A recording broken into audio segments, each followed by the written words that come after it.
Всем здравствуйте, друзья! Сегодня замечательное мероприятие у нас проходит на стадионе «Юность». Был финиш, на площади Ленина был старт. Сегодня день бега и ходьбы.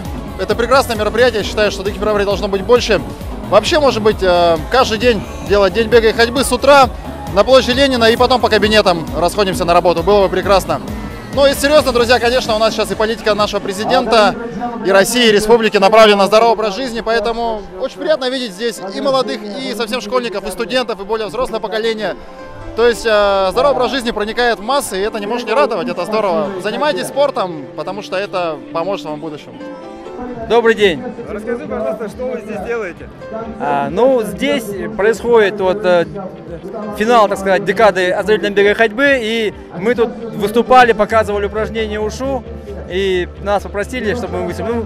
Скажем так, мы, как с начала этих декад, да, как начались они несколько лет назад, так мы каждую весну и осень, когда кросс, да, выступаем перед народом, которые прибежали, для того, чтобы они восстановили свои силы после пробежки.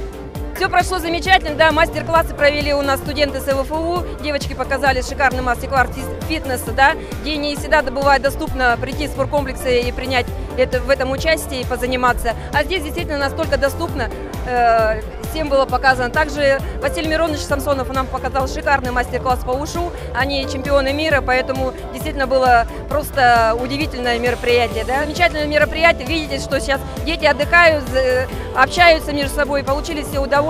До сих пор музыка, сами знаете, что движение, а ходьба – это настолько доступный вид спорта, что все получили от этого удовольствие. Сегодняшний солнечный день этому подтверждение.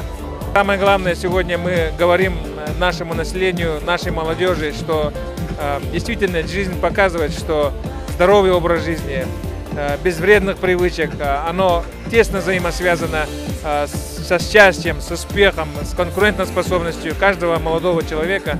Об этом говорили и выступающие, в том числе Александр Васильевич Власов, зампредседателя правительства, который сам пропагандирует, каждый день занимается ходьбой.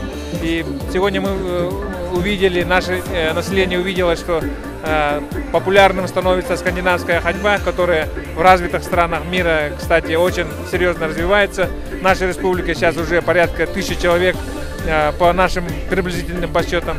Ну, я думаю, что вообще ходьба в целом это имеет большую перспективу. Действительно, перед тем, как бегать, надо обязательно ходить.